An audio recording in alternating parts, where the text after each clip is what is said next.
Cristina, bună dimineața! Bună dimineața! Dragi călători ai timpului și exploratori ai necunoscutului, bine ați venit la o sesiune de investigație, unde avem ca instrument hipnoza regresivă. Astăzi vom descoperi împreună careva din tainele uitate ale istoriei. Dacă simțiți că energia voastră are nevoie de un reset profund, să știți că vă putem oferi servicii de purificare energetică și ezoterică, personalizate atât prin sesiuni online, cât și prin fotografie. Astăzi, Cristina va intra în stare de hipnoză profundă și fără să cunoască subiectul investigației, eu voi decide unde mergem, iar ea va descoperi totul în timp real. Așadar, relaxați-vă și pregătiți-vă pentru o călătorie transcendentă. Vă vrem o vizionare captivantă. Cristina, ia poziția cea mai relaxantă pentru corpul tău.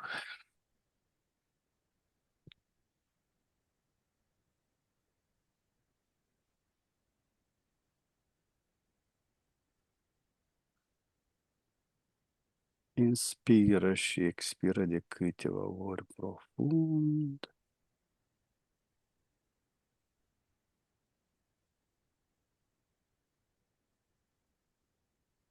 Și relaxează-te la maximum.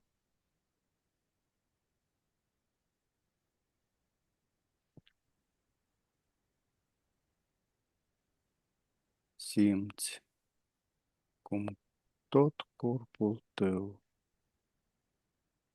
se lasă ușor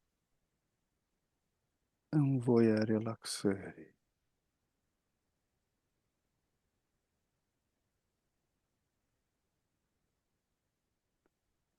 Cu fiecare respirație, inspiri calm și expiri toată tensiunea.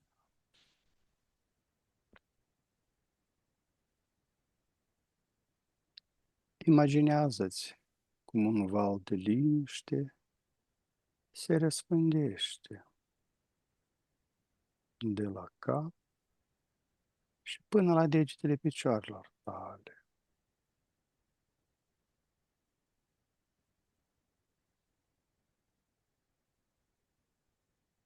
Mușchii tăi devin mai moi, mai grei, ca și cum ai pluti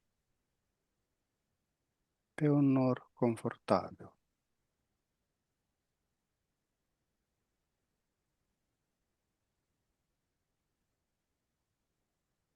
Fiecare sunet din jur te relaxează și mai profund.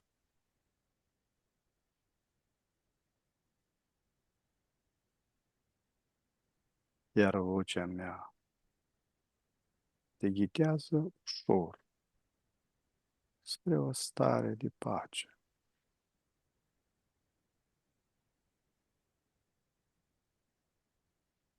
Număr de la 5 la 1 și cu fiecare număr te cufunzi de 10 ori mai adânc.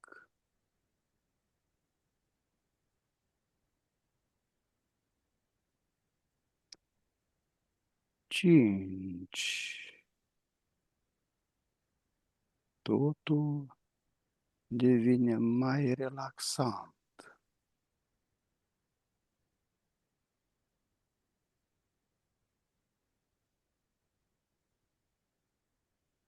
4. Mintea ta e limpede și calmă.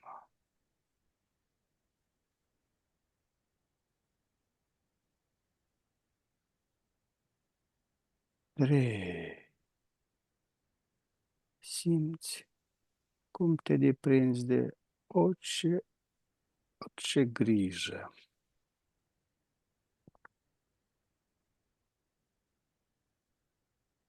2. pic și ești aproape acolo.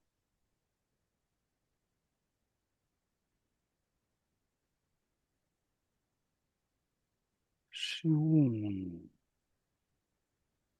Acum ești complet relaxat și într-o stare perfectă de hipnoză.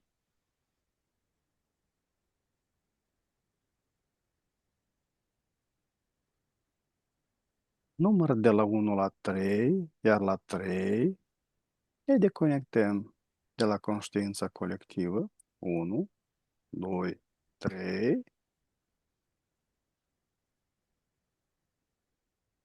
La 3 ne întâlnim în spațiu hipnotic. 1, 2, 3. Ce vizualizezi, ce percepi în acest spațiu? Liber, curat.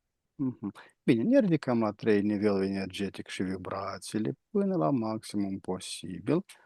1, 2 și 3.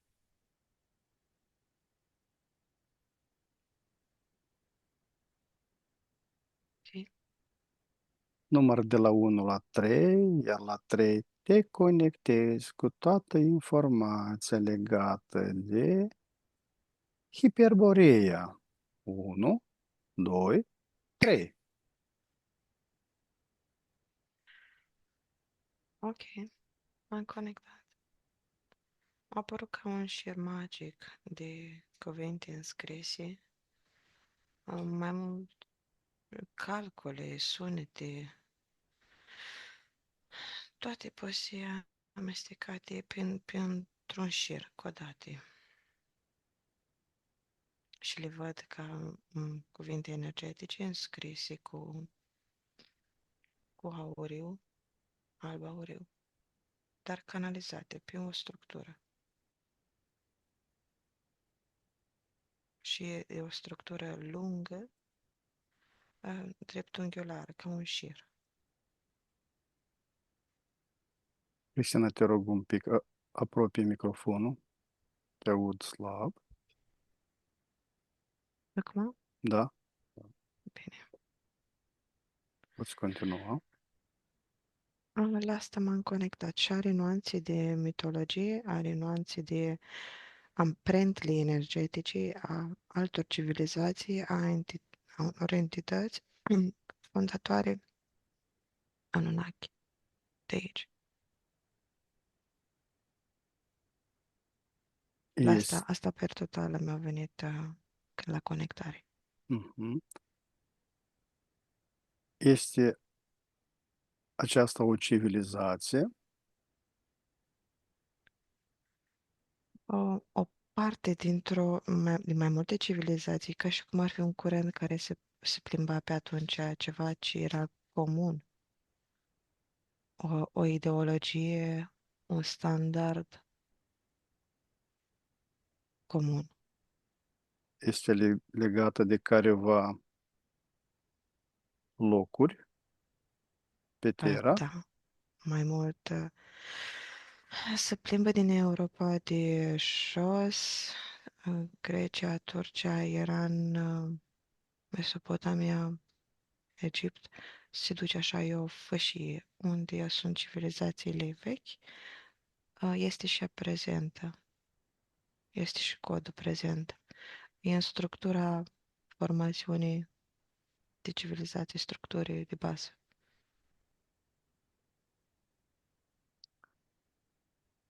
Câți ani în urmă apare prima relatare despre Hiperborea? Prima relatare, cum o știm noi, 1500 de ani, da. Mhm. Dar ea ca 6000. 6.000.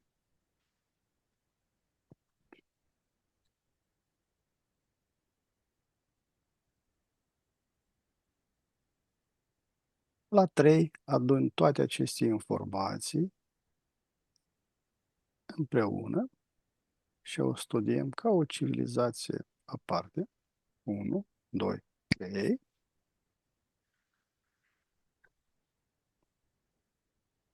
La 3 îmi spui ce culoare domină peisajul hiperborean la care ești acum conectată. Ok.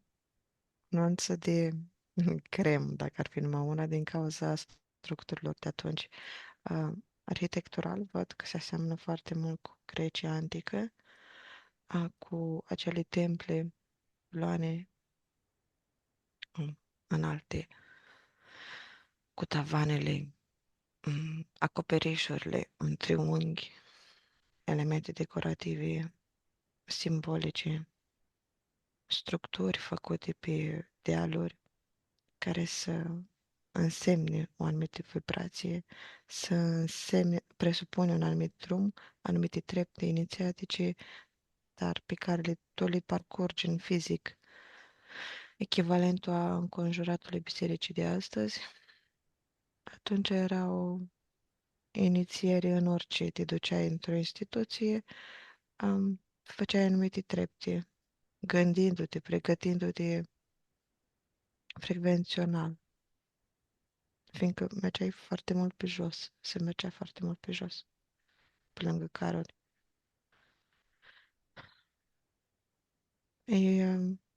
Da, e general valabilă energia asta la toate culturile din cauza ideologiei. De asta Ideo... văd elemente Mhm. și din Meso, și din Egipt, și din Grecia. E așa, se plimbă. A cui era ideologia? Vine ca luna Anunnaki, a zeilor fondatori. Dar structura proiectului, începutul proiectului, care au venit aici, dezvoltarea civilizației, după ce După ce au venit și au început să instaureze, să facă o civilizație, au trebuit să pună și niște sisteme la juridice, de administrație, de gestionare la punct. Și atunci sunt anumite idei de bine-rău implementate, instaurate.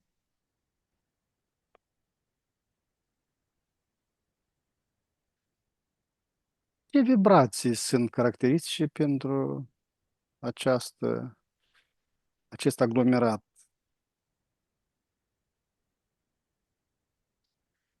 Am bună, de transcendentală, din cauza că e la bazele unui proiect, e un început și orice început e bazat pe un algoritm de creștere, de dezvoltare. Și apoi ține de fiecare cum dezvoltă. Dar primele trepte sunt bune. Care sunt punctele acestei ideologii? La 3 îți apare în fața ta lista. 1, 2, 3. De dezvoltare sub o anumită capacitate limitată, gestionare internă, care să handicapeze societatea, ok, să o limiteze, înglobeze, o pune într-o cutie, de dezvoltarea unui traiect global, mai înalt, pe bucăți, fragmentat, repetare și cicluri, venirea din punctul zero, periodic, de dezvoltare prin dependență de anumite sisteme, renunțarea cu greu la ideologiile, le implementează generațional. Așa simțul dreptății perpetuat prin fiecare, karmatic. Nu mai vezi justiția, vezi doar justiția ta. Dezasocierea de pe justiția divină, cumva. Mhm. Pentru a dezvolta sistemul karmatic, da? Mhm. Ce s-a schimbat până astăzi din aceste puncte? Nu mi-arată că s-a schimbat, mi-arată că se respectă aceeași structură, sub o diferită formă. Nu mai este mm, mersul pe jos neapărat. Mhm. Este o mașină, adică doar alte scenarii vizuale, dar sunt aceleași limitări. Au construit cu un scop. Și deci, acum, cu toate astea, reiau ce am spus mai înainte, doar că algoritmul din început e bun. Pe urmă e înglobat, e închis. Trebuie spart să poată facă trecerea spre un nivel de 4-5D. Acum e un lucru care se repetă 2-3D și mental 4. Na.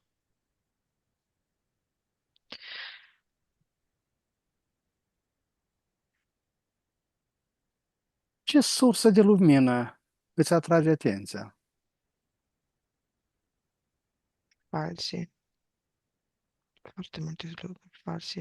E ca o structură dacă mă uit dinăuntru în afară, peste tot sunt puncte luminoase, false, așa zise tunele, zei adevărați, Iahve, care mă atrag oriunde, scaledurile în tavan. Mhm. Sunt niște surse artificiale, da? Da. Există și ceva natural? Um, nu, mi-apare o creație asta complet organizată de ei, doar dacă ies în afară, văd pe Mhm. natural. Mhm. Dinăuntru sunt complet închisă, controlată de ei dacă stau. Din afară mi-arată ca pe o cutie, ca un, da, ca un box, un cub Un cub. făcut de ei. Nu mă duce la dom, din cauza că e o structură. Pătratul e un simbol a realității. Am. Și atunci e o realitate gestionată de ei, civilizații. E acel cub renumit? Da, poate să fie, dacă te referi la acel alumetratron, are de Da, realitate de creație, da. da, da. Fiindcă Ce, el este unul dintre cei fondatori și cei care se ocupă cu gestionarea realităților paralele și intercalarea lor. ce entități mai sunt în afară de Iahve? Iahve mi l-a dat ca sursă de lumină, că e cel care îl găsim și astăzi. Atunci, de la toți Anunnaki, adică zei egipteni, din Sumerie, din Sumer, în India și pe acolo văd anumite sisteme, deși separate, nu au aceeași energie. Și cei din America de Sus tot așa au energii diferite, chiar dacă sunt din același, Spectral diferite, da? da, Dar și totul sunt într-un sistem, sub aceeași... da, în principal reptiloizi, șerpi, draconieni, um, da, vin mai multe nuanțe, mai multe hibridizări de lor, blonzii foarte puțin, dar mai sus. În India, Ganeshu,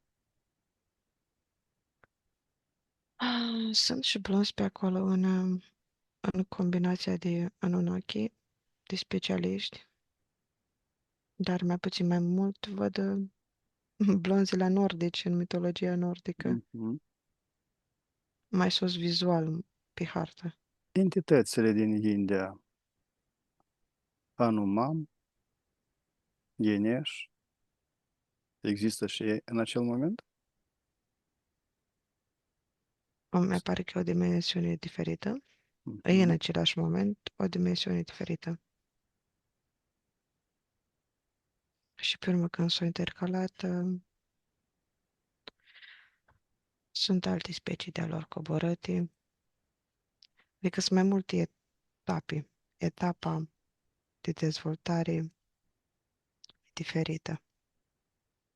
Uh, Cum zic, cei din India trăiau printre oameni într-un anumit fel diferit față de ceilalți din celelalte locuri. Erau mai protectori cu ai lui și nu gestionau lucrurile cu carnage, cu durere, cu crime. Pe urmă au scăzut și ei în vibrații. Mi-arată În ce diferit. dimensiuni erau? Ok, ocupări de la 5-6. Mhm. Erau vizualizați de umani? Da, de o anumită grupare. Nu toți. Mhm. Ceilalți, de exemplu, aceia din Egipt nu i-ar fi putut vedea, numai dacă aveau anumite vibrații.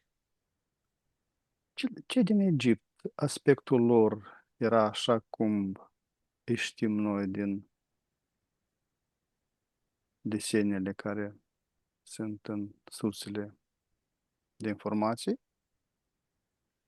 Oamenii sau entitățile entitățile.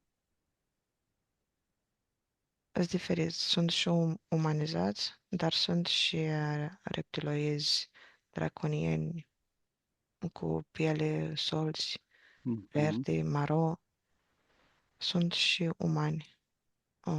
Alții, Umanii îi percep în esența lor nu, sau? Mhm. fizic, hibridizați.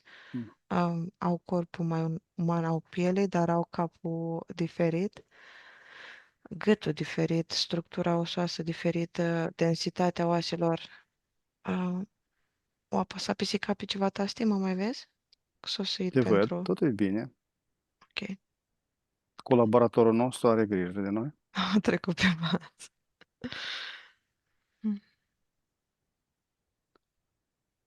Da, sunt mai multe nuanțe de-a lor, dar da, îi pot recunoaște din ceea ce știm. Mhm. Dar aveau, până și casele regale aveau ochii cu pupilele și în funcție de ceea ce simțeau, se transforma. Cumva realitatea era așa cum este, vibrațională. Energie Mhm. și se transformă, se transforma în funcție de ceea ce simțeau. Ce și în prezent se petrece câteodată, da? Da, da, mai sunt captate pe camere anumite Mhm. transformări de lor. Ce vibrații sau sunet de fon percepi în acest loc?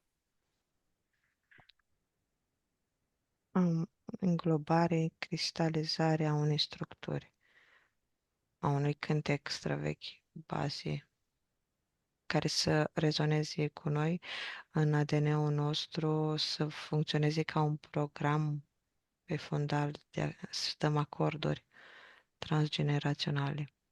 În funcție de karmă de loc să activezi oriunde te-ai afla, o anumită părticică din cântec, o ritm, o frecvență, o virgulă. Da, ce frecvență, dacă vizualizezi.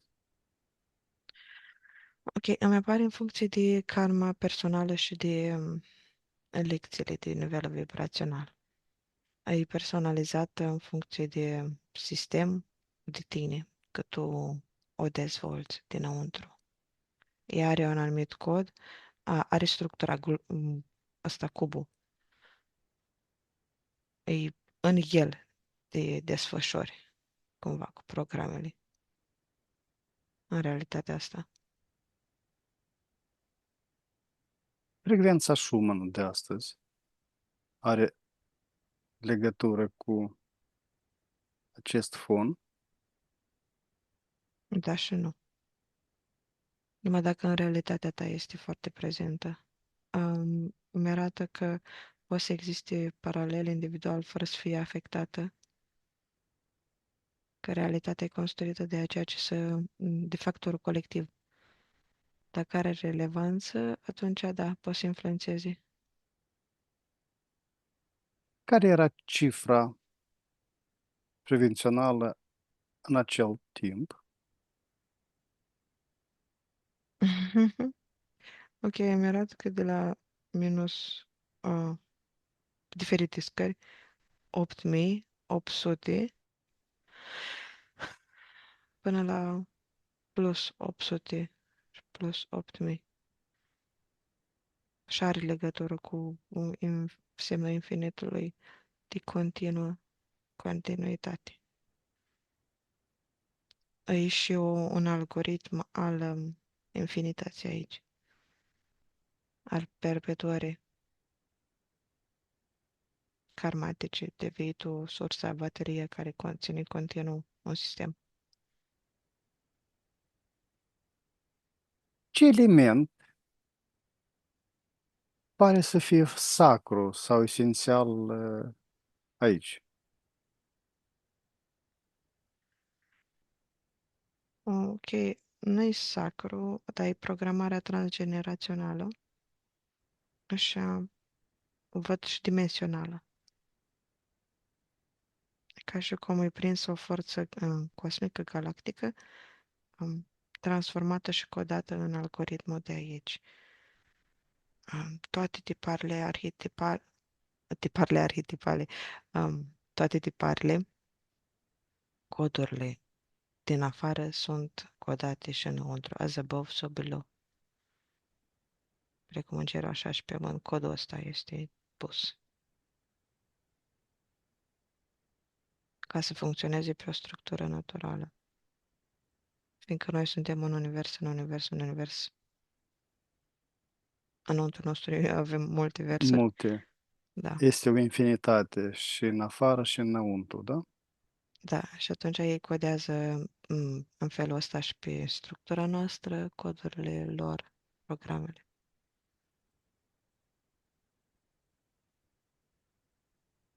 Cum se manifestă timpul în acea realitate? Mai Este, încet. este ciclică, lineară, statică? Mai mult spre static. Are o altă mișcare mult mai mare. Noi l-am simțit ca și cum ar fi static. Dacă ne-ar Mhm. ridica, ar fi mai ciclic cumva. O mișcare mult mai mare de rotație. De asta mi-apar diferențele de vârstă de 1000 de ani, de 900 de ani pe care îi trăiau oamenii înainte. Era algoritmul diferit, și din ADN, dar și a mediului înconjurător. Aici am Deși, Mhm. din cauza că să-l mișcau atât de mult de greu lucrurile, atât de, Încet. da, asta îmi traducea cumva mult prin încet.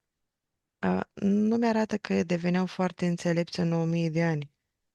1000 de ani mi-arată ca 10 ani. Acum sunt foarte multe lucruri, alte înțelegeri, alte structură. Deci ADN-ul nostru are deja o bază de date a tot ce a fost înainte și poate să înțeleagă o altă structură și mult mai multe date. Suntem un chip, cum a fost evoluția chipului, așa suntem și noi.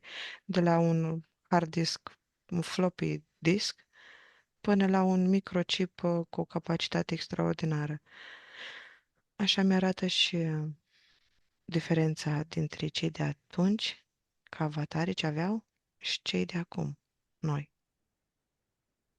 Prin asta se explică vârsta patriarhilor, da? Are. Da, Totul este relativ legat de ciclitate, de, informație de da, energie. Ei, da. entitățile nu au energia noastră, nu au abilitatea de a se dezvolta cum o avem noi și atunci o iau de la noi prin noi, ca să poată să crească și să trăiască într-un fel. Ei nu au abilitatea asta. De asta, da, trăiesc, dar înțelepciunea nu are nimic de a face cu vârsta pe care o au ei. Deci de asta să continuă să meargă în jos, nu în sus, ca spiritualitate, ca înțelegere.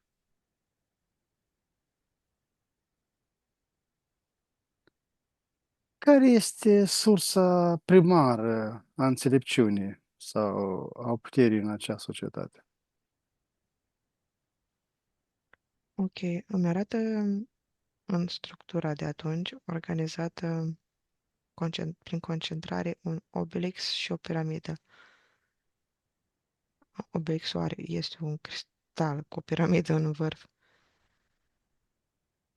Structură, formațiune, genul de concentrare, acolo era. Cei care se apropiau de structura asta în fizic puteau simți un câmp sau mai erau codate asemănătoare prin tauri și în toate statuile lor de venerare a zeităților erau codate aceleași lucruri și simțeau în jurul lor un câmp informațional și reacționau la el ca și cum ar fi ceva divin, aparte. Dar era de fapt un punct de colectare al lor, a energiei lor. Ei simțeau propria energie acumulată. Ustensila aia, obiectul ăla nu făcea decât să o transmită mai departe pe nave și pe structura Matrixului ca să o țină, să o mențină. Obeliscurile care și în prezent le mai vedem în careva locuri Da. și au păstrat aceeași menire. Și acum sunt folosite mai mult de de societatea masonică și ocultă, mai mult pentru un control mind. Îți menține vibrația, lucrează așa întins cumva pe planetă, un anumit strat îl formează, îl alcătuiește. Diferența e că nu mai trimite neapărat în sus tot timpul, ci și face o rețea de menținere a unui control mind, a anumite stări vibraționale a creierului. Lucrează în regim și de primire și de emisie. Da. Gen, are un program de bază și emite programul ăla, ci transmite, nu mai transmite, e o leacă diferit, nu mai transmite esența atât de mult. Tot o structură, sunt mai multe structuri aici de colectare. Până și biserica și direct prin contract. Înainte nu erau contractele. Ți le lua direct, că erai toată societatea sub un contract a unei entități. Um, o întreagă rasă aparținea unei entități.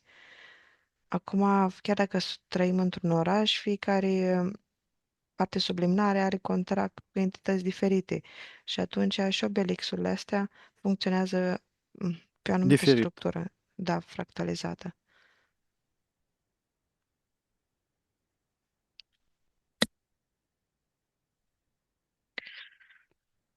Ce simbol, simplu, dar profund, reprezintă esența spiritualității hiperborene? Ok, puzzle tuturor genezelor, Bibliei lor, cuvântul. Cuvântul și îmi dă ca simbol aia, dafinul și porumbelul. Crenguța de Dafin, da? Da, Și porumbelă care o ține în plisc. în cioc, da.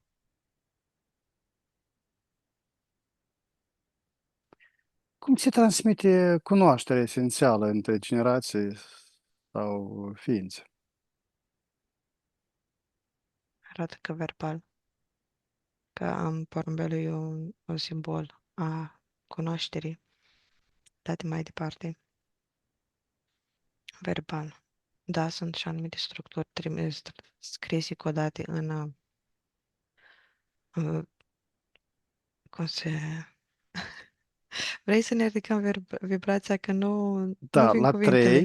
ne ridicăm vibrația până la maxima posibilă pentru noi. 1, 2, 3. Așa, Ceva în ne piramide. blochează. Dar nu, am intrat prea adânc și ținem capul acolo, știi? Și Mhm, efectiv mhm. trebuie să-l scoatem puțin și Cristina, o transmis la pătura 3 asta. formăm două sfere din energie absolută. Da? 1, 2, 3. Am intrat fiecare în sfera lui la 3. 1, 2, 3. Da.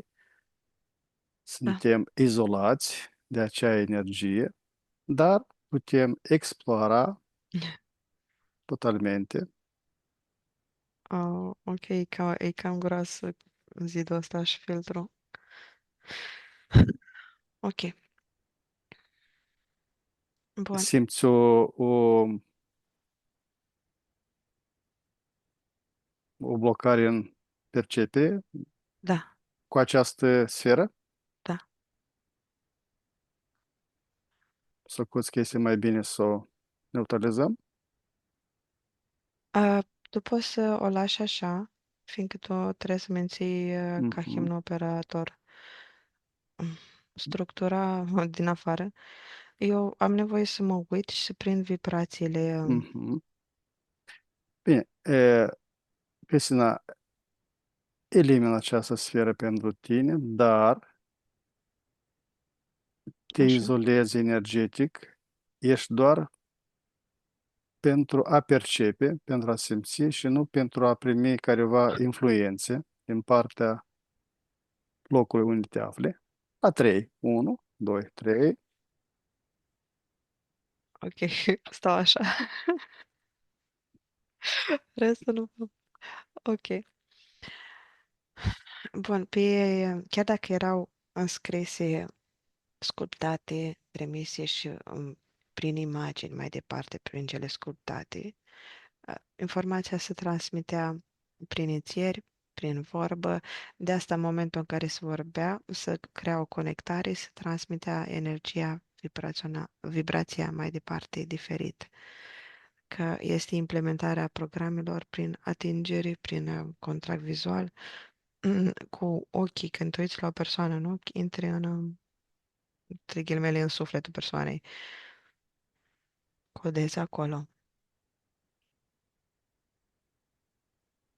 Îl codezi, e ca o vrajă, ca un descântec.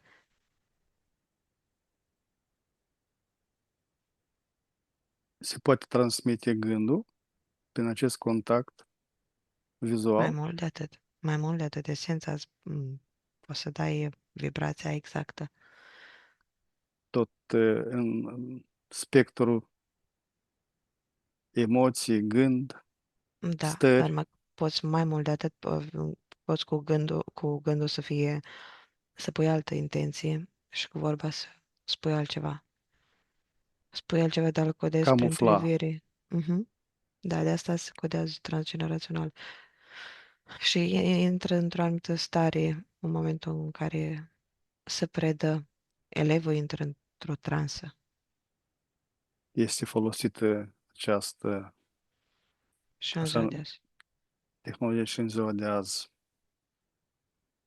Se folosește la clase de către profesori, e instaurat, implementat în sistemul educațional, ca în momentul în care se repetă anumite lucruri să activezi o anumită transă, te induci tu în transa respectivă, fiindcă noi intrăm în anumite transe natural.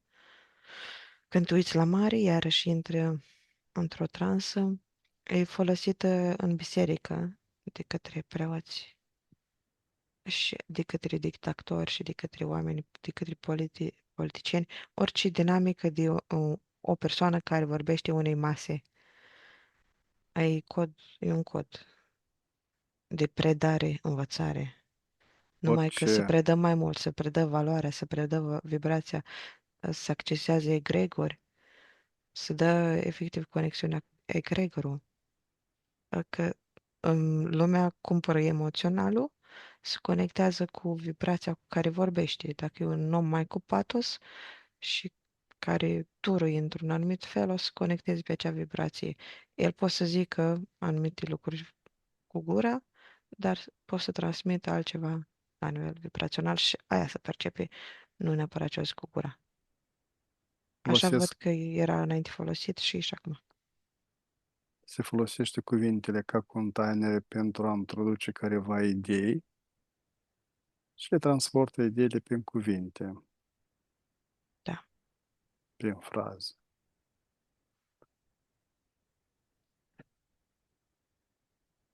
Dacă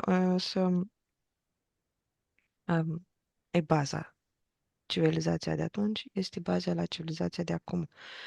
Ei au pus bazele predării a tuturor sistemelor juridic, tot. Tot ce știm ca sistem de astăzi. Și atunci, clar că se regăsește ca o structură. Acum mult mai complexă, dar e bine că ne uităm în cea din trecut, fiindcă e Pentru mai a putea simplă. Da, cunoaște prezentul. da. A recunoaște aspectul ăla în fiecare aspect din noi. Ce legătură profundă au cu cosmosul, cu stelele, cu... Îmi dă cu originea acasă, ceva de care au fugit, nu neapărat să se întoarcă. Scopul de aici e să facă o realitate aici, să facă structura aici. Uh, Structura de în afară e mai mult folosită pe urmă în a le explica oamenilor originele lor, cum influențează în locul ăsta Matrix-ul realitatea, dar atât, se raporta la ceva din afară. Că pe urmă eu învățat să lucrez energetic și cum să suprapună anumite stele pe anumite imagini de a zeilor, să facă portale de acces, ca influență. Partea a doua. Dar ca structură așa, dacă nu fugeau de stele. Structura ei să construiască aici realitatea. Ce tehnologii avansate era în acel moment? Nu, a lor era destul de avansată. Entitățile foloseau navele pe acolo, era cerul liber și aveau tot felul de dispozitive care se deplasau mai mici, navi mai micuțe, care antigravitație, colectare a energiei, tot felul de brățări de transmitere vibra- unor vibrații, anumite dispozitive pentru ei să vorbească la distanță telepatic, dar și să traducă oamenilor anumite frecvențe, anumite capsule pe care, în care introduceau oamenii să-i modifice. Aveau și laboratoarele lor aici. Tehnologia pentru ei era evoluată. Pentru oameni era ceva extraordinar de nivelul zeilor, dar nu le era dat nimic lor spre folosință, fiindcă nu ar fi avut capacitatea. Încetul cu încetul, dozat pe înțelesul lor și pe măsură ce îi dezvolta și modifica pe ei ca avatare. Și plus că îmi arată multe hibridizări, modificări, ca să poată să facă o parte subliminală să stea în corpul și avatarul ăla. Încă nu erau foarte compatibile. Și atunci era într-o continuă dezvoltare și codare, cuvânt, foarte mult. Codă.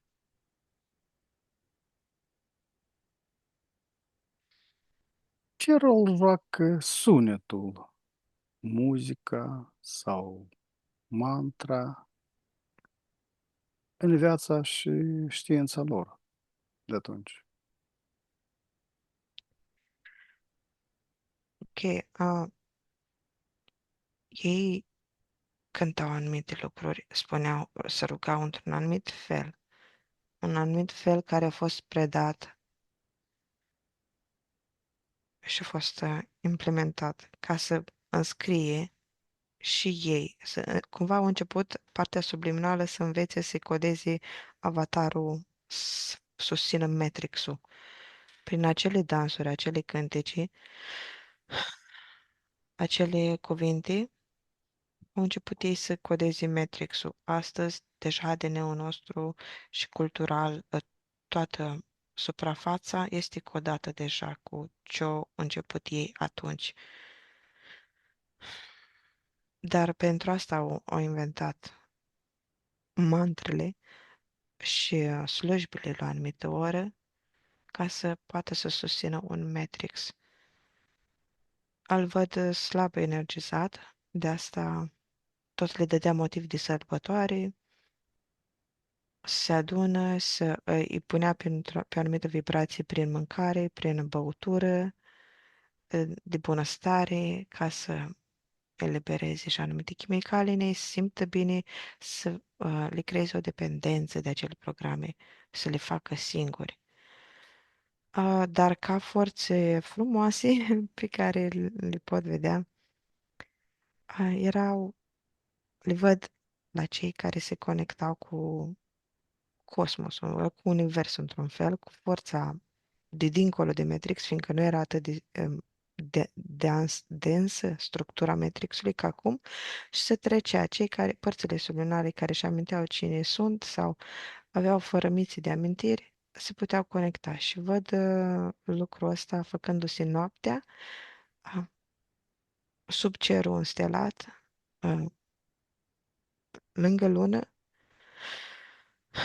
și văd conectarea așa energetică făcându-se spiritual, plenar. E un tot. Dar nu-l văd în grupări. În grupări le văd ca transii de la ritmuri șamanice, tobi, din mână, ritmuri făcute. Ce instrumente mai erau? Afară Ok, era de suflat, unul mai mare, uh, destul de lung, până într-un metru, dar e gros din, nu bambus, dar tot din lemn, bucium? semănător ca... Da, un strămoș al buciumului. Mhm. Și se sufla. Și dintr-o coardă. Și mai apoi, ca răsplată la sărbătorile cele mari, era un fel de orgă, dar era instrument vibrațional a entităților folosite. Și doar anumitor preoți dată spre folosință. Era în careva încăperi de cult? Era, nu, era în spațiu deschis, Mhm. dar deasupra, într-un spațiu izolat. De asta știm astăzi că artele au fost date celor aleși, între ghilimezile, din cauza că presupunea și o anumită transformare în ADN de percepție mai sensibilă. Dar, de fapt, erau codări a entităților în ADN, adică pe structura unui ADN. Cristina, cum te simți? Ai Bine, un răsuflare încordată, da. Dacă tot mă uit încolo, mă la uit în jos. 3 ne ridicăm vibrațiile până la maximum posibil. 1, 2, 3. Știi de ce? Da, spunem. Că tot mă uit, pui întrebări și aduc foarte multă informație aici. Dar o las aici. Nu mă deconectez de ea, știi? Și se tot se Mhm, adună și mhm, tot o simt așa și începe să fie sacadată, să vorbesc sacadat, bucățică secvențională, parcă mhm, vorbesc mhm. și eu codată. Pentru că se adună foarte multe și prin acel cod dau mai multe prin cuvântul Cristina, ăla. le adunăm toată informația Da. pe parcurs, apoi știm ce facem cu ea, da?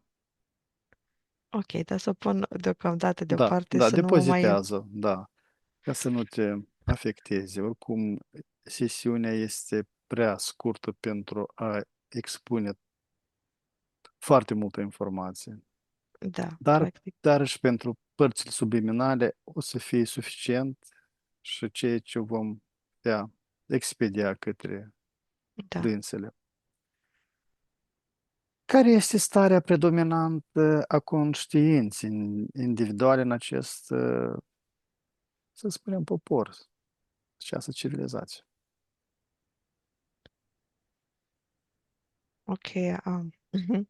Mă conectează la ideea de bază a filozofiei, de scopul vieții, de întrebări, de unde vin, cine sunt, de crearea identității dinăuntru în afară, raportul pe care l-are fiecare făcut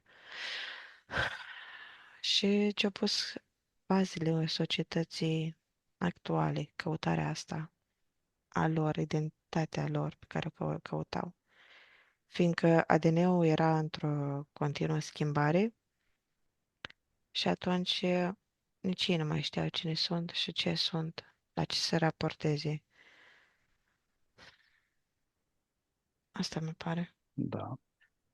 Ce se înțelege prin eternitate sau nemurire în percepția lor? Ok, ca ceva ce aparține zeilor sau cei care se împerechează cu zei. Nemurirea nu era, nu se recunoștea ca parte subliminal nemuritoare, parte din sursă, ci pur și simplu ceva care aparține privilegiul zeilor. Ceva că îi vedea trăind foarte mult, deși știau că și pentru ei e limitat și că și ei contribuie prin sacrificiile lor cumva la menținerea în viață, dar se simțeau pierduți fără zei, așa că le ofereau. Um, Își puneau și întrebări de existențiale, cum ar fi dacă n-ar fi zei. Se încrucișau cu zeii, La început, da, conștientizau acest fapt, își doreau. unii da, unii nu. Anumite persoane da, unele prin trans, unele da, cu forța, sacrificii, mâncare, omorâte, nu tocmai, în mare nu tocmai, 90% nu. Puțini vroiau, dar și atunci din motive de egoiste, de corupere, tot, coruperea fiind tot de către entități implementată, prin exemplul lor, prin ceea ce făceau ei, prin golurile în sistemele create. Fiindcă în sistemul pe care l-au creat ei, de civilizație, nu e unul complet, e unul care să producă lipsuri și anumite frustrări, ca scopul final e să colecteze energie, nu să fie ceva funcțional. Și atunci crea un rip și înăuntru unei părți subliminale și se corupea. Ce calități definesc un conducător sau un înțelept din Hiperborea? Ok, avea o anumită grijă față de masă, de aici, un fel de șaman lider, preot. Da, cred că e mai mult corect să spun preot. Avea o anumită grijă pentru masă, pentru bunăstarea lor, fiindcă bunăstarea masei însemna bunăstarea lor. Nu îl văd având motive foarte egoiste de manipulare, ci pur și simplu de colaborare. Slujea mai departe și el un rege. Regele decidea până la urmă dacă vrea să invadeze, dacă ce vrea să facă cumva, dar ca conducător mi-l dă șamanul, preotul. Și atunci era o legătură între divinitate și oameni, o punte. Înțelepciunea era pe măsura înțelepciunii lui de aici, nu neapărat pe înțelepciunea părții subliminale, deși văd că rolul pe care îl luase ca preot îl punea într-un rol în care să acceseze cunoașterea lui veche și ancestrală de pe alte planete și să uite într-un anumit fel la univers, să-l perceapă și să ia cunoașterea, să o transmită în ritualuri și inițieri. Deși el le făcea pe un sistem și era corupte și nu se transmitea de fapt ceea ce vrea.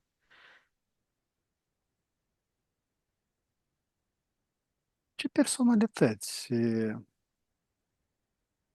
din acea civilizație sunt cunoscute de așa numita istorie contemporană a noastră,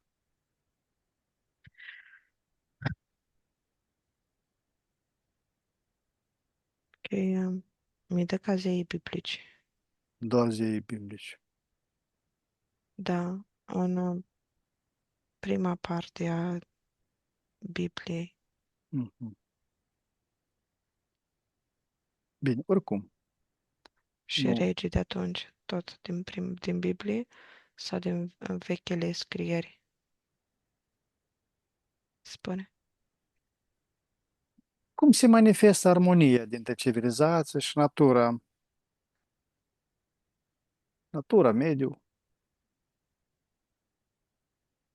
Ok, îmi arată că a fertilizat o bună parte din mediu, l-a făcut productiv, cu sunete, cu cunoaștere, cu răbdare, cu o anumită energie. Pe urmă, au crescut, s-a dezvoltat. Așa, în funcție de cum crește un imperiu, crește și vegetația, că e susținută energetic. Văd că curentul ăsta care se plimba pe la civilizațiile astea, dacă pe unul a fost susținut, a înflorit. Pe unii nu a fost susținut, s-a transformat și în deșert. Din cauza că aveau și conflicte între ei și se mai și atacau. Deoarece ai pronunțat cuvântul deșert, spunem ce vizualizezi că un deșert apare într-un loc care era Mhm. foarte bogat natural. Ok. Ok. Aici îmi place să iau informații care mi-apare destul de des. Și se pare că nu-i cunoscută, ar trebui să fie mai multă pusă în lumină, din cauza că te ține foarte multă putere. Eu, e un lucru pe care ei îl accesează și îl manipulează astfel încât să construiască viața pe pământ. E sistemul de apă a pământului. Sunt niște sisteme în pământ de apă pură pe care ei le opresc sau le aduc la suprafață în funcție de ceea ce au nevoie. Sunt anumite canale care le blochează și deblochează în funcție de nevoile lor. Asta înseamnă foarte, foarte mult. E o informație care, dacă e în ziua de azi folosită, răspunde la multe întrebări. Toată zona, de exemplu, din Arabia, Egipt, Israel, unde avem deșert, partea de jos, nu Africa de de jos, Nord. așa, de mijloc, este oprită. Sunt ca niște robinete oprite. Le trebuiesc filetele de șurubate. Apa asta menține un anumit program karmatic de acolo, anumite influențe. Dacă s-ar da drumul la canalele astea, în zona respectivă n-ar mai fi secetă, nu ar mai fi frustrare, ar curge informația, în primul rând, conștientizarea. Apa de acolo oprită înseamnă conștientizarea lor este oprită. Programele karmatice cu războaie s-ar opri dacă s-ar da drumul la apă. Și vechile civilizații aveau acces la apa asta și din adâncuri cumva luată și folosită.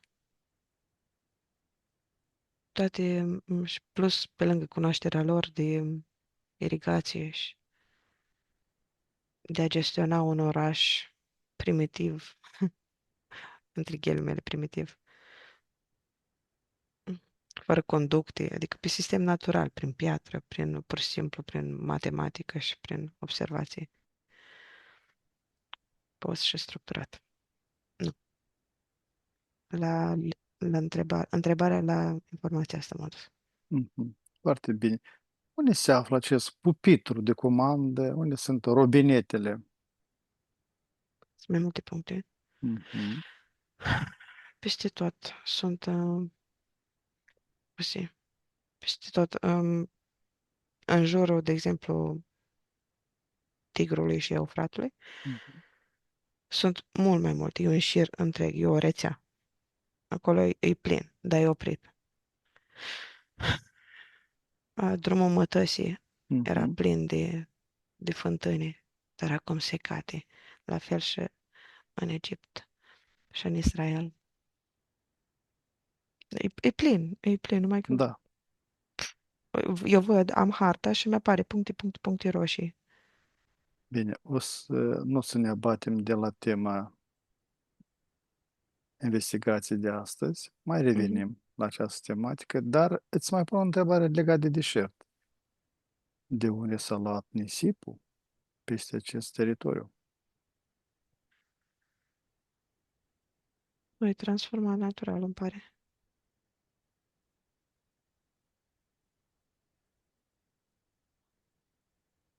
Nu este gen pur și simplu adus cu o navă și pus acolo. Nu mi-apare lucrul ăsta, ci Mhm. din contră mi-apare ca natural în sensul că între două dispozitive date o frecvență și transformată Trans- materia. transformată ce materie? Ok, mi-apare sare, cristal, pământ, argilă, deși e incomplet ce spun. Mhm. E Oricum, undeva la 50%. deconectează-te la 3 de la această tematică. 1, 2, 3. Continuăm mai Mi-ai deschis departe. niște portale pe alte planete, spunând ce ai spus. Așa, mai departe. Mai departe. Ce rol au ființele non-umane în comunitate? Entitățile, poate animalele? Gardieni în pușcărie de gestionare. Îi văd plimbându-se prin societate, uitându-se, bine, uneori deghizați, uneori nu, adică sub hologramă. Pur și simplu se uitau, gestionau lucrurile, gardieni. Ceilalți, entitățile, animalele făcute de entități hibrizilor, erau ca animale de luptă, puse să atace saturile din vecinătate a altor entități, alte sate, în funcție de, în societate, în al lor oraș, era doar de gestionare. Ca acum, poliția din ziua de astăzi este un reprezentant a entităților, cumva, a rolului pe care l-aveau. Ce animale erau domesticate în acea perioadă? Ok, mi apar găinile, unele locuri caie, măgari, purcei, cămile, mai apare cocoș, deși au apărut găini, anumite specii de capre, de bovine, destul diversificată. Bine, cum se înțelege și se tratează conceptul de boală sau de dezechilibru energetic? Da, ca pe rugăciune, ca pe ceva ce se poate vindeca cu rugăciunea, fiindcă ai să supăra zeie. Și o afecțiune, văd că cei care se întrebau și își puneau întrebări, ca o afecțiune a minții tale, a realității tale. Erau anumite persoane care prindeau năunța că tu îți creezi boala prin vibrația ta, dar nu aveau, cuvintele astea aveau altele. Dar predominant 86% văd că erau pe divinitatea acusați. Erau în careva mod tratate fracturile sau se efectuau careva operații asupra corpului uman? Și da și nu. Iar și îi văd împărțiți, cei mai intelectuali îndrăzneau să deschidă un om și să îl taie, să-l repare ca oameni, nu ca entități, fiindcă au avut cunoașterea că au văzut cândva o entitate făcând lucrul ăsta, scrisă în ADN-ul lor. Vorbim de generații care erau mai separați de entități față de cei de la început.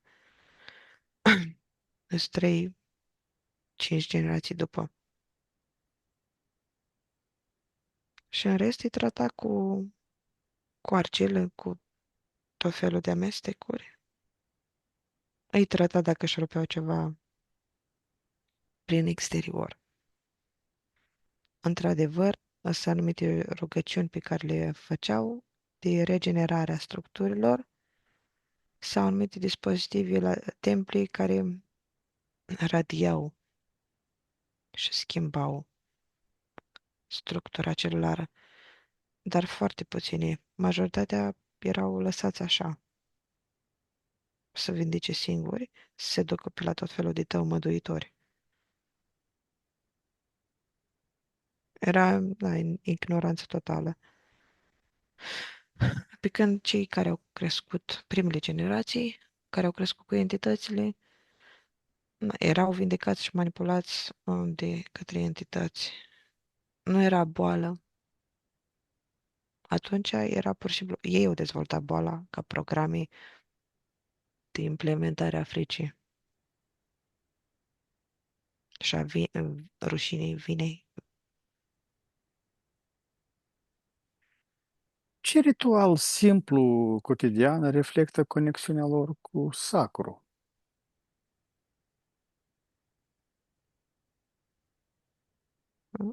Mâncarea.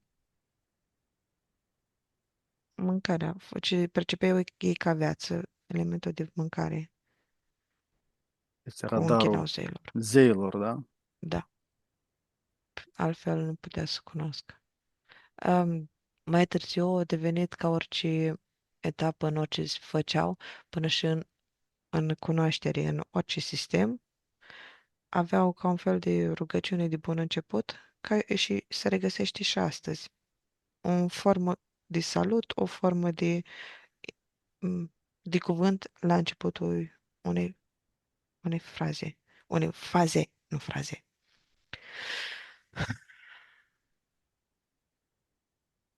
Orice care început era... O dedici cuiva, da. Mhm, mhm. Dar asta văd făcând la mâncare mai mult de ei.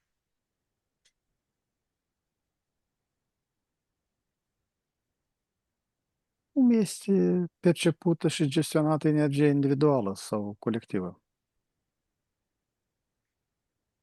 Ca aparținând unei singuri minți și direcționate către o singură entitate, mă rog, un sistem de colectare. Îl văd aparținând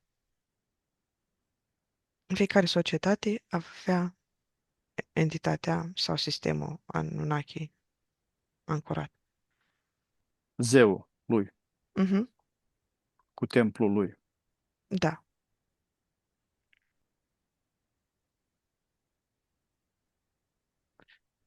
Ce tip de artă sau expresie creativă era cea mai valorizată? Ok, țesătura. Țesătura și nu pictura. Morala în temple. în tot ce înseamnă spiritualitate pe obiecte. Dar văd că țesătura era privită într-un anumit fel, al ridicat la rangul de artă, din cauza că se simțea energia din spatele țesăturii, migala timpul, energia, gândul unei persoane când o face, era țesătura descântată de anumite femei. Presupunea un anumit proces și îi dădea o anumită nuanță vibrațională. De asta era foarte importantă țesătura la temple, cum erau îmbrăcați. Și folosită structura asta și în ziua de astăzi la hainele preoților. Încă este păstrată. Nu pot să nu-ți dau o întrebare legată de portul național Da, al nostru. da, Se da. mai menține acea energetică creatoare a Mai, celor care au lucrat, nu. nu? Doar cele hainele vechi a bunicilor. Tot ce înseamnă tehnologie, după procesul tehnologic implicat, influențează, schimbă. Este important nivelul psihoemoțional Da, și spiritual a cel care lucrează la da, acest. da. Conta foarte mult gruparea, că se adunau la un loc și făceau același lucru. Și într-un anumit fel, cu sunetul focului pe fundal, Mhm. cu sunetul apei, cu apa pe urmă care speli toate firele alea. Cu E, cântecul, el, da, exact. Cântau foarte mult. cu Cântau basmele, pentru exact, cu lucrurile povestite. Efectiv, se țesea toată cultura. da. Exista un concept de război sau conflict major? Da, da, exista. Exista din cauza entităților, că le dădea ordine să facă anumite lucruri. Prin rege, deși văd destul de pasivi. Era vorba despre ridicarea unei societăți, nu despre extinderea și apoi căderea ei. Cum era abordată? Cu, nu cu înțelepciune, cu încet, cumva. Să cunoască mai multe aspecte, să cunoască cuvântul zeilor, în primul rând.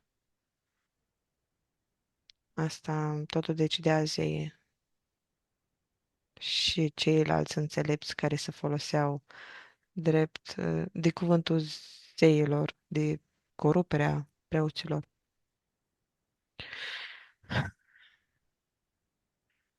Ce semnal sau schimbare subtilă a precedat o tranziție majoră? Repete, te rog.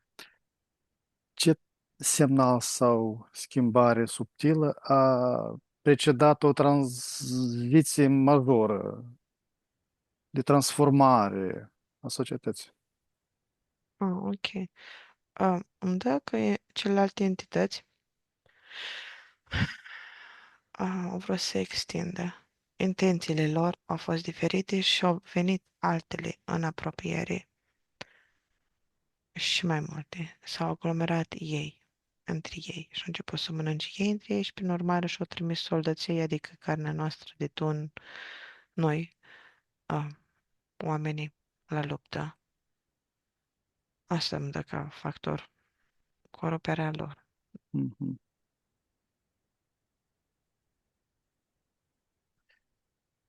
Ce cunoaștere esențială a fost păstrată cu grijă maximă pentru viitor? De societate, bazele societății actuale, cu grijă pentru viitor ca să mențină Matrix-ul.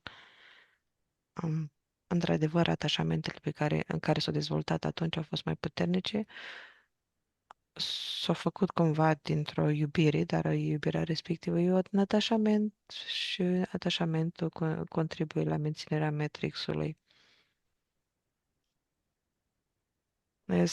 Implementarea programelor pentru susținerea matrixului. Unde au Um, migrat sau... mă scuz, te-am întrerupt. da, venise informația că doar dacă spun implementarea programelor pentru menținerea matrixului, nu o să fie recunoscute de către oameni ca programe. Ok, orice, mă refer că orice este program, orice atașament, uh, iubiri, conexiuni de tată, mamă, fiică, rodă, de înțelepciune, de școală, până și la părțile subliminale, le văd că au creat un atașament despre vălul Matrixului de aici, faptul că nu înțelegeau și că vreau să cunoască mai mult sub vălul respectiv, au creat alte lucruri. Nu prea are sens ce spun pentru toată, nu știu, nu-i coerent ce spun, dar văd mai multe programe care trebuie să le menționez. Da, de asta te-am întrerupt. Informația sunt programe. Da. Energia informată sunt programe. Unde au migrat sau s-au retras nuclee de conștiință? Ok, unde a migrat puterea. Acolo a migrat și cunoașterea. Văd că cunoașterea făcând parte dintr-un aspect militar, din forța militară a unei conduceri. Și aici e cazul și aici, unde era conducătorul, unde era grupul de pază, era și cunoașterea și informația, fiindcă ei se duceau și făceau anumite lucruri și dădeau ordine să fie implementată o anumită cunoaștere. O cunoaștere nu este implementată într-o civilizație dacă nu este dat drumul robinet de la conducători. În energetic. Da? Și în fizică asta însemna pentru ei anumite idei implementate de la negustori care veneau de la celelalte civilizații de unde se duceau să cucerească, să invadeze, a, să se uite și să-și deschidă mintea ce pot să folosească. Aici văd cunoașterea, mergând după grupulețul ăsta. Ce legătură energetică există între Hiperborea și alte puncte cheie ale Pământului? Dinamica societății de structură, crearea societății, a vieții, îmi arată. Vieții cum o știm. Asta e legătura. E un cod în ADN-ul nostru și nu numai în ADN-ul nostru și pe matricea Pământului a locurilor.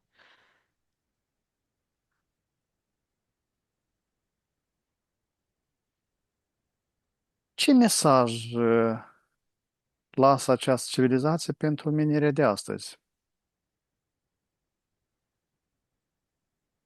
Ok, de dezvoltare. Dacă este un mesaj benefic pe care mi-l dă, e tocmai lucrul ăsta. Um, Ca și cum e o căutare a cine ce ești tu, să-ți pui întrebări dincolo de om, de metafizică, de ordinul cuantic, a câmpurilor, a cum se face, cum e existența asta.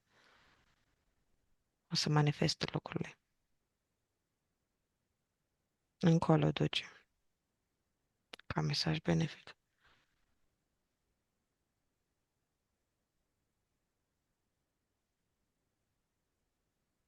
Filozofia, practic.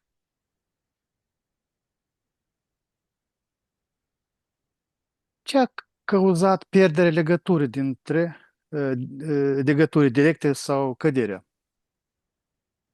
Expansiunea. expansiunea?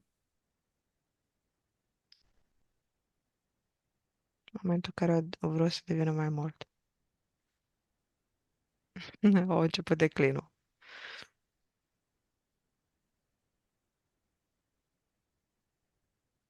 Ce, Și mi-arată ca, te întrerup numai puțin. Asta e echivalent cu orice aspect pe care îl avem noi în ceea ce dorim să facem. Că ai un lucru și pe urmă vrei să-l extinzi și începi să aduci lucruri din afară. Nu extinzi dinăuntru în afară, ci aduni din afară înăuntru. Începi să te duci în fizic și aduci înăuntru și nu mai faci un fel de triere a lucrurilor ce-ți folosesc, fiindcă ești sub un element al arderii și de o anumită intensitate și nu faci selecția și la un moment dat toate lucrurile care se adună te copleșesc și stagnezi, uh, te duc la un colaps, dar doar ca să reiei pe alt plan lucrurile care s-au adunat și te-au dus la colaps și pe urmă ridici, pățești același lucru și tot așa faci cu fiecare până fiecare aspect al vieții tale devine de același nivel și spiralezi în sus. Și tot așa cu următor nivel. De asta e pe structură naturală. ce rol au Dacă are jucat, sens. da, mă scuz, iarăși te întrerup. Ce rol au jucat ființele din alte dimensiuni sau planuri în istoria lor? Ok, de formare.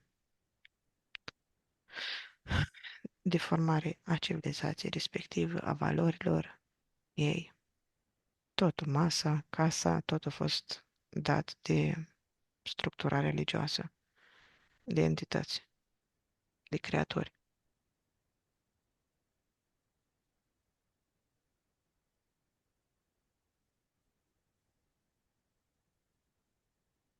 Cristina, Da. s-au epuizat întrebările. Este foarte profundă informația care am primit-o. Am ajuns la finele sesiunii. Ok, am bila asta adunată de toate informații, încă e Da, aici. Am pus da, acolo așa. am vrut să-ți spun la 3 formăm o bilă energetică de Ok, frecvență înaltă, 1, 2, 3, îmbinăm aceste două bile, ok, informația primită din această sesiune de investigație da. cu energia înaltă și la 3 o expediem către toți cei care sunt capabili de a o percepe, de a o primi, de a o studia. Și mai trimis de 3 ori, adică Da, 3 ori în total. da. 1, 2, 3, 1, 2, 3, 1, 2, 3. Da, este primit de foarte multă lume. Toți cei care au o bază și o rădăcină, care au simțit odată ceva asemănător a unui program care lucrează pe fundal, care vine din structura civilizației de atunci. Care mai are genetic careva. Da, și din altă viață care rezonează, merge pe multivers. Așa. Acum, Cristina, ne deconectăm de la toate canalele informaționale la care am fost conectați, ne ștergem toate urmele și amprentele energetice de peste tot și pregătește să revii treptat în starea de veche, proaspătă și plină de energie, acolo de unde ai plecat, număr de la 5 la 1, iar tu îi permiți minții să se trezească clară și concentrată. 5. Simți cum conștiința începe să se lărgească. 4. Corpul tău devine mai ușor, mai prezent. 3. Auzul și senzațiile fizice se intensifică. 2. Gândurile tale sunt limpezi, ca după un somn odihnitor. 1. Deschizi ochii complet relaxată, creează într-o stare internă de calm și vitalitate, reîncărcată de posibilități.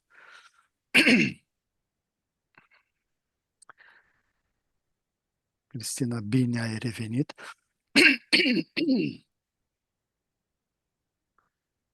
Dragi exploratori ai inconștientului, am ajuns la finalul acestei călătorii extraordinare prin straturile timpului și ale memoriei ascunse. Vă mulțumim din suflet pentru prezența și reacțiile voastre la informațiile surprinzătoare dezvăluite astăzi. Fiecare comentariu, like și share ne ajută să ducem investigațiile mai departe. Sincere mulțumiri Cristinei, al cărui talent și deschidere au făcut posibil această experiență fascinantă.